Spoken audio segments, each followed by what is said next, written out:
Dad with Simple Suburban Living, and today I'm just going to walk through kind of a real simple process, something that everyone should kind of know how to do with any of their vehicles, and that is just rotating your tires.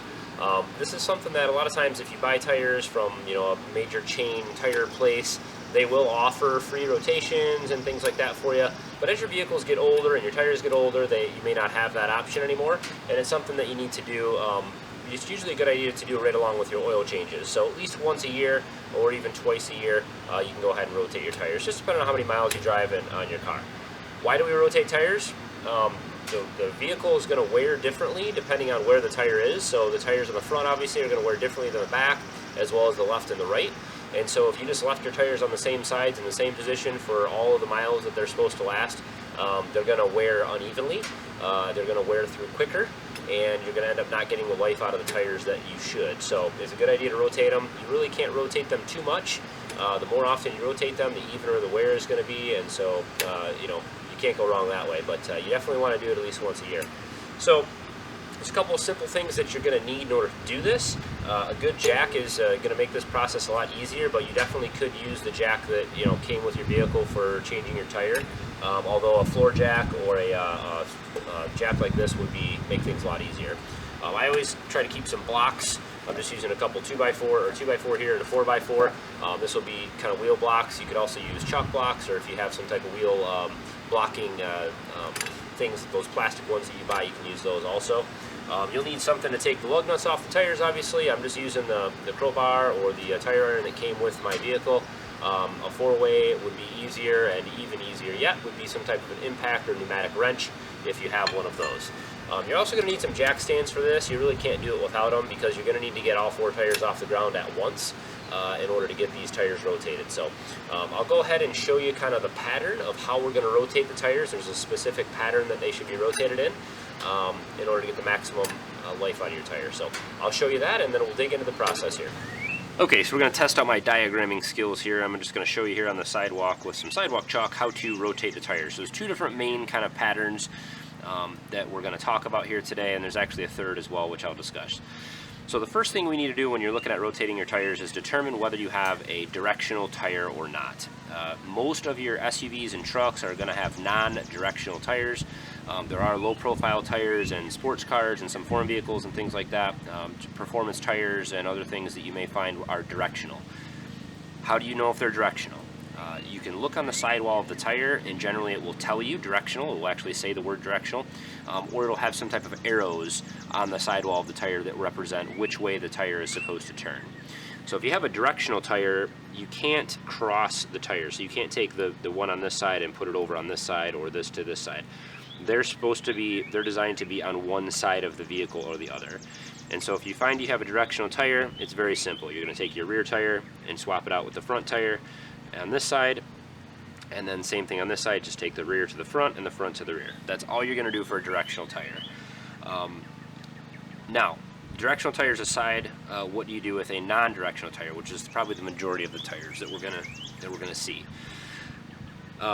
There are two different ways to do this, and two different thoughts about it. What I'm going to show you here is just the most common ways to do this. So on this little vehicle here, we've got a front-wheel drive vehicle, and with a front-wheel drive vehicle, you're going to take your drive wheels, which are the front wheels. So this is the front of our vehicle here. We're driving this way. This is the front.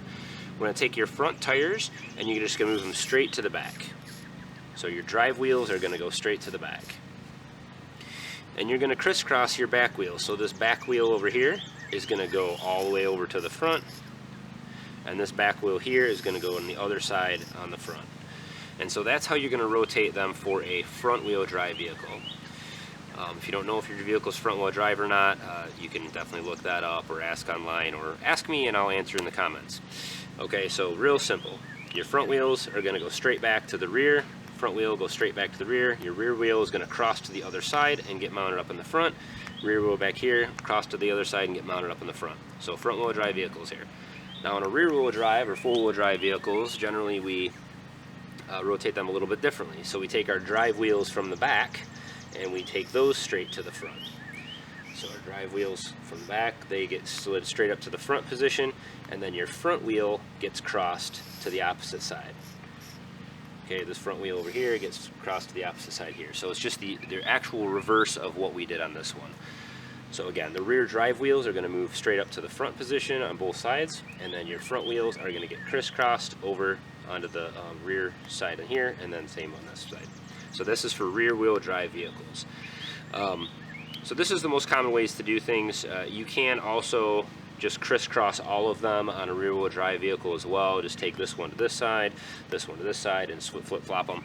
I don't like that way because if you continue to rotate them that way, the tires actually don't end up getting in all positions. And you know, you should really be rotating your tires just about every time you change your oil. You know, if you use a synthetic oil, maybe you go to 5 to 7,000 miles on your vehicle, you should be rotating your tires with that. So again, you can crisscross them, but I don't really like that way. I like to do it this way. That way, this tire gets put back here, and then the next time it gets moved up to here, and then the next time it gets moved back to here. So then it's been in all 4 positions after 4 tire rotations. So that's just the way I like to do it. But hopefully that kind of gives you an idea of how to rotate the tires. Now let's dig into how to actually get the tires off and move them around. Alright, so I don't have any kind of impact wrench or anything like that, and so it's important that you don't jack the vehicle up until you break loose all the lug nuts. On this tire here, I've got these little caps I have to take off first, and so I'm going to get these caps taken off, and then I'm just going to break loose all of our lug nuts. If you don't break them loose, you're going to jack up your vehicle, and then the tire is going to spin on you when you're trying to you know, torque on these bolts. And so you want to make sure the lug nuts. So you want to make sure that you just break them loose. Don't unscrew them all the way. Just break them loose. Maybe half of a turn here, or a turn, and then go ahead and jack up the vehicle.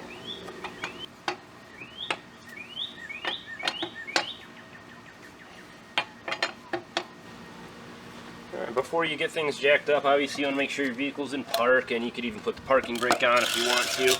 And I always just like to throw a couple blocks behind the tire here just to make sure that it doesn't roll backwards.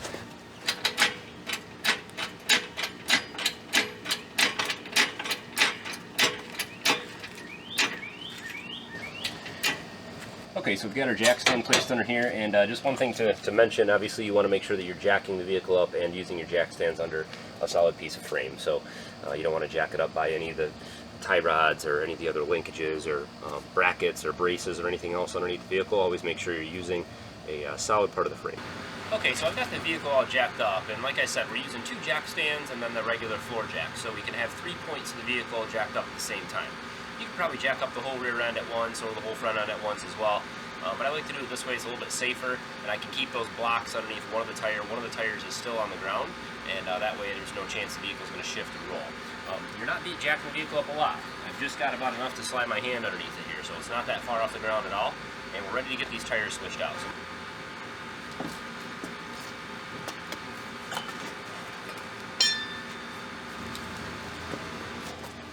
While you have your tires off, it's always a good idea just to kind of take a quick visual inspection of things in here. You can check your brakes, see how much is left on your brake pads, check your rotors here, make sure they're not warped or scarred or anything like that. And you can just kind of take a look at everything in here, ball joints and bearings, and just see, make sure everything's working the way it should, and you don't see anything obvious that's wrong. Okay, so once we've got our tire all put on here and you thread all these in by hand, you want to make sure you get them on there as tight as you can. You're not going to be able to tighten them down to their final kind of tightness until the wheel is resting on the ground, because it's going to spin on you. But you do want to make sure that you've got this seated on there flush. So you want to make sure that the rim is seated flush on there, it's not on crooked or anything. And so to do that, you need to make sure that these are at least fairly tight.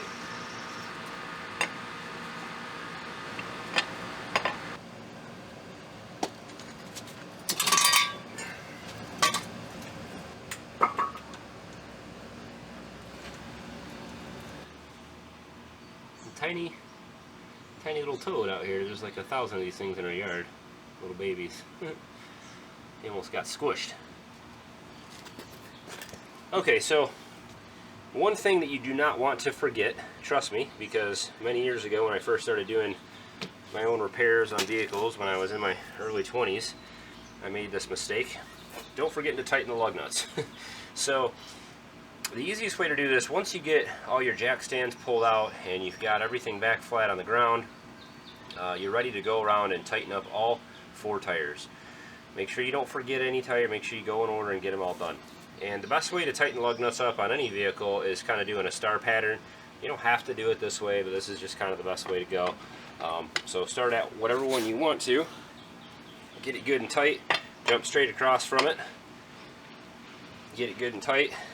Go up to the next one across from that. Go across from that.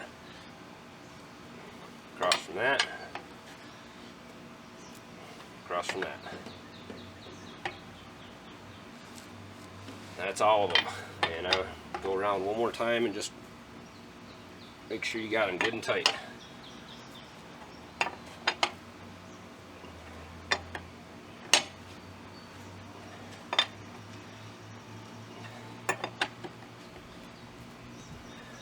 Alright, and that's that. And if you have these caps, it's a good idea to put those on at this time, and then that tells you that this one is done. That way you don't forget.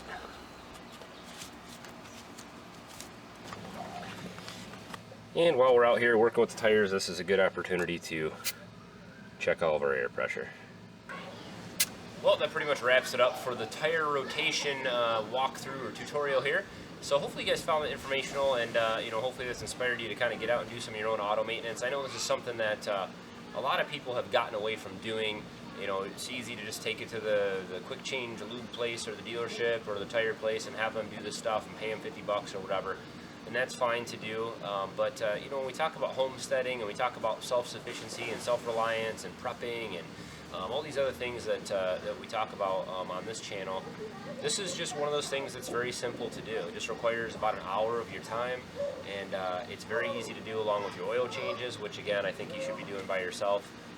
And I have some videos on other auto maintenance and stuff like that. I'll put links here along the top to some of those throughout the video, so you can check them out if you want. But one of the things you should expect once you get your tires rotated, especially if you've maybe neglected to do this for a long time, is, you know, you're going to notice a little bit of sound. You're going to notice maybe a little bit of vibration for the first week or two of driving.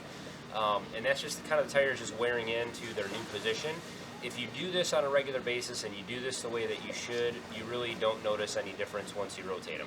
But if you go a long time without doing the rotation, you'll notice that for a little while until they wear in. So keep that in mind.